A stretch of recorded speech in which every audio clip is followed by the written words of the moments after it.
Welcome to this special interview on I dream. దర్శకులు film maker Ram Gopal Varma గారితో మనం చాలా విషయాలపై సుదీర్ఘంగా ఇంతవరకు చర్చించాం. కానీ ఇవాళ మాట్లాడబోతున్న టాపిక్ అత్యంత సున్నితమైనది, క్లిష్టమైనది. దావూద్ ఇబ్రహీం.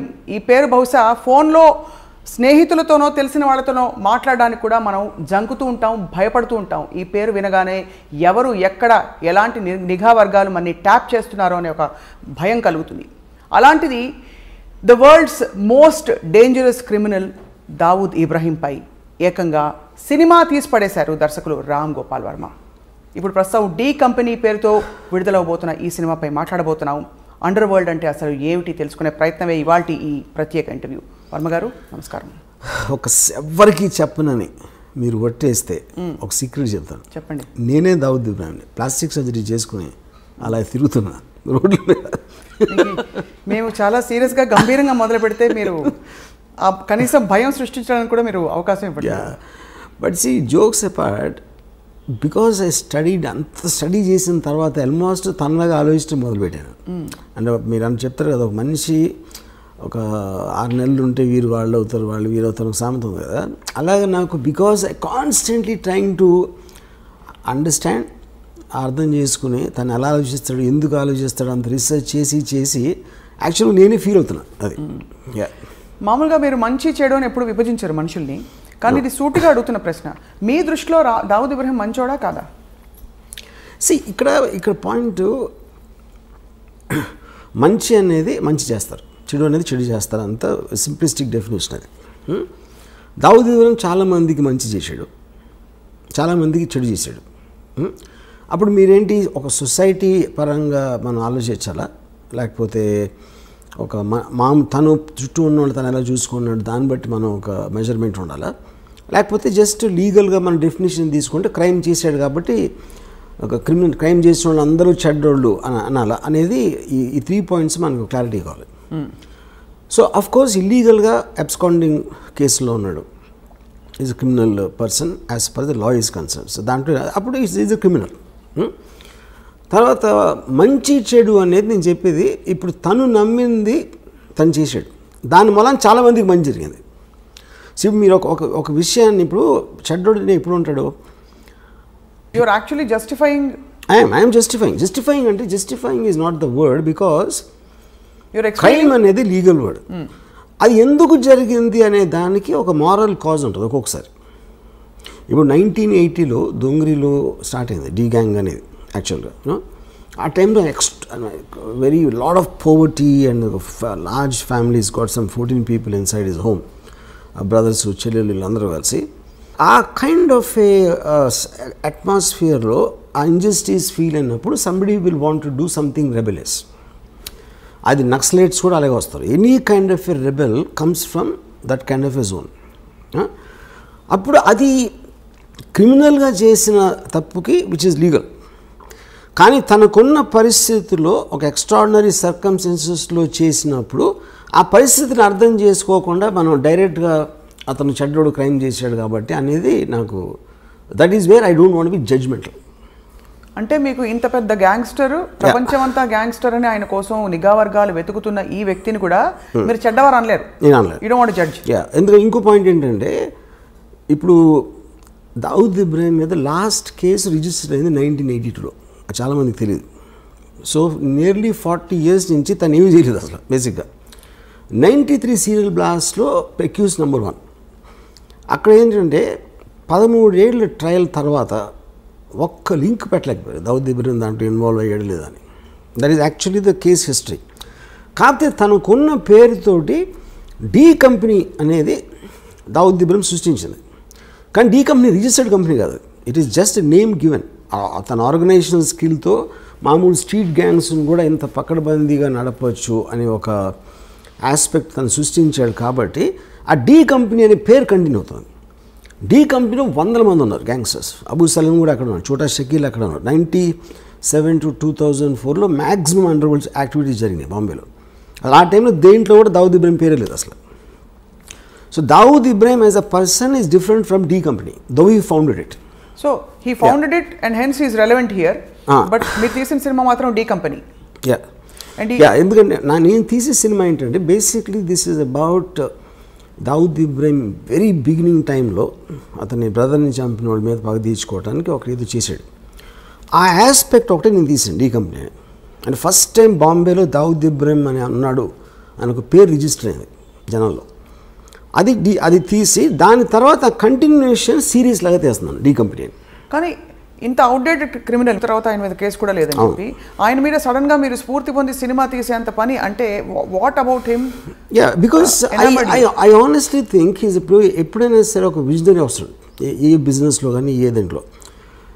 టాటా బిర్లాలు అలాంటి వాళ్ళు ఉన్నప్పుడు సడన్గా అక్కడికి ధీరుభాయ్ అంబానీ ఒక అతను గుజరాత్ నుంచి వచ్చాడు.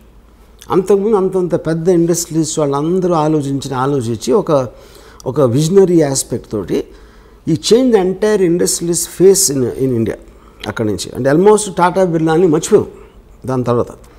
Same thing what Bill Gates did to IBM you know.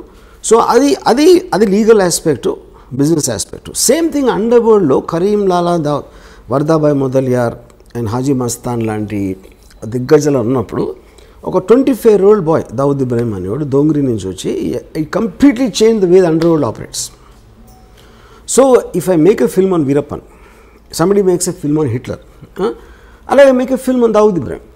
Anybody who made an impact ఏ విధంగా అయినా సరే I think his material is good for making a film. But as much as it sounds like a repetitive question to you, Ramu garu, you don't want to make a film on a change maker like Sachin Tendulkar.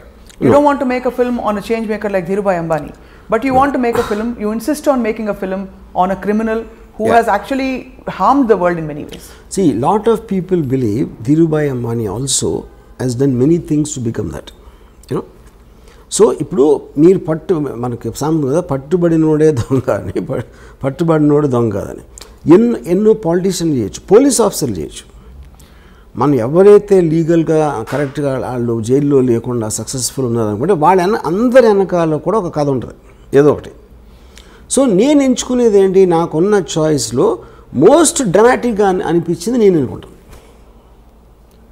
ప్రతి criminal, ప్రతి terrorist కూడా ఒక పని చేసినప్పుడు తన వాళ్ళని ఎవరినో benefit చేయడానికి చేసుకోవడం అనేది పరిణామం ఉంటుంది. కానీ దట్ స్టిల్ డజంట్ జస్టిఫై. దానికి చట్టాలు ఉంటాయి, పరిధులు ఉంటాయి, ప్రపంచం ఉంటుంది, రూల్స్ అండ్ రెగ్యులేషన్స్ ఉంటాయి.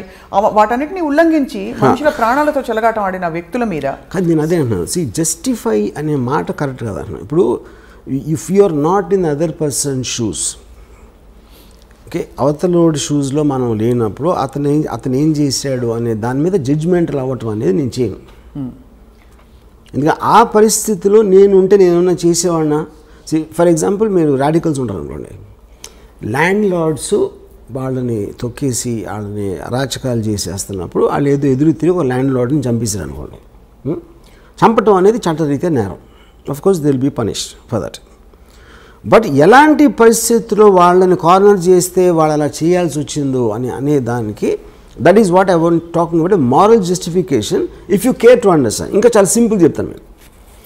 నేను ఒకసారి పోలీస్ ఆఫీసర్ని అడిగినది, ఇప్పుడు క్రైమ్ చేసిన వాడిని శిక్షించాలని మీరు అంటారు.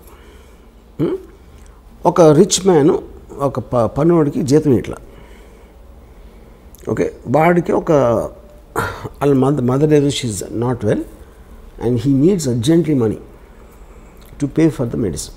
Okay, సో వాడు ఈ జీతం ఇవ్వట్లేదు కాబట్టి ఆడేదో ఇంట్లో డబ్బులు కొట్టేసి వెళ్ళిపోయాడు అని పట్టుకున్నారు పోలీసులు.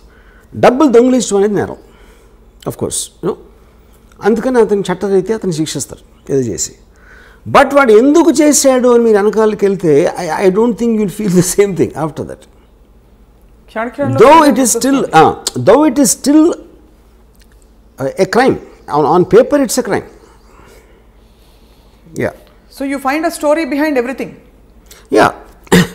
And also you see the point is, ఒక సొసైటీలో ఎన్నో రకాల మంది ఉంటారు. ఇప్పుడు ఫర్ ఎగ్జాంపుల్ పొలిటికల్ లీడర్స్ ఉంటారు, అని తాట తీస్తూ ఉంటాడు, ఒకడు ఇంకోటేమో నరికేస్తూ ఉంటాడు, బొక్కలేదో కొడతా అని ఇంకోటి అంటాడు. They don't do anything but they actually using violent rhetoric, which is just an expression of I mean their anger or whatever you think it is.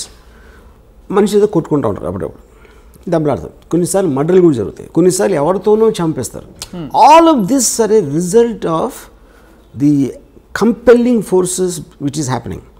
అది డబ్బు దొంగిలించడానికి చేస్తున్నారా, మీ పేరు సంపాదించడానికి, పగ తీర్చుకోవడానికి చేస్తున్నారా, లేకపోతే ఒక పొజిషన్లో ఇంకేమీ చేయలేక చేస్తున్నారా అనేది ప్రతి దాని వెనకాల వేరే వేరే కారణాలు ఉంటాయి.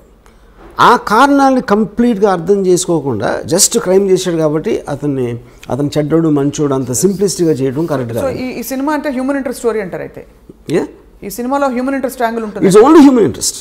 Only human interest. Oh yes, actually there's very little action. Almost ఆ పుకార్ ఏదో వచ్చింది నిన్నో మొన్నో, స్వయంగా ఆయనే ప్రొడ్యూస్ చేయించుకున్నారు సినిమా అని చెప్పి, మీ చేత తీయించుకోవాలని చెప్పి. ఇంకెవరు అంటే అలాగే ఉంది వింటూ ఉంటే, అంత గ్లోరిఫైడ్ గా వినిపిస్తుంది. Is it true that is he involved in any way? First of all Dawood Ibrahim I think must be around 65 now. తనకి ఇప్పుడు కొత్తగా వైట్ వాష్ చేసుకునే అవసరం లేదు పేరు, అది ఒక పాయింట్. రెండోది, నేను చేస్తున్నది ఏది తను చేసింది చేయలేదని చెప్పడం కానీ, తను చెయ్యింది చేసాడని చెప్పడానికి ఈ సినిమా ఉద్దేశం కాదు. ఈ film actually it is more or less. For example, he killed a person called Alamzeb 1983లో, 82-83లో. ఆలంజేబ్ అని ఒక అతన్ని మర్డర్ చేశాడు అని వినటానికి ఒకలాగా ఉంటుంది. అసలు ఆలంజేబ్ ఎవడు, వాడేం చేశాడు, ఎందుకు చంపాడు అని మీరు తెలుసుకున్నప్పుడు అది హ్యూమన్ యాంగిల్ అవుతుంది. అప్పుడు ఆ ఇద్దరు వ్యక్తులు ఎవరు, ఎలాంటి వాళ్ళు, వాళ్ళ బ్యాక్గ్రౌండ్ ఏంటి, వీళ్ళకున్న రిలేషన్షిప్ ఏంటి, అసలు వాళ్ళ మధ్యన ఏం జరిగింది, ఇవన్నీ మీరు తెలుసుకోకుండా కేవలం ఒకడు మర్డర్ చేశాడు కాబట్టి ఆడు మంచోడ చెడ్డోడ అనేది I think that is what I'm trying to fight. So ఇదంతా మీరు ఏంటి అందరు థింకింగ్ మార్చాలనుకుంటున్నారా? ప్రధాన వెనకాల ఉంటుంది లేదో ఎంటర్టైన్మెంట్ వాల్యూ అంటారా? I want to tell the story. I just am interested in understanding human emotion.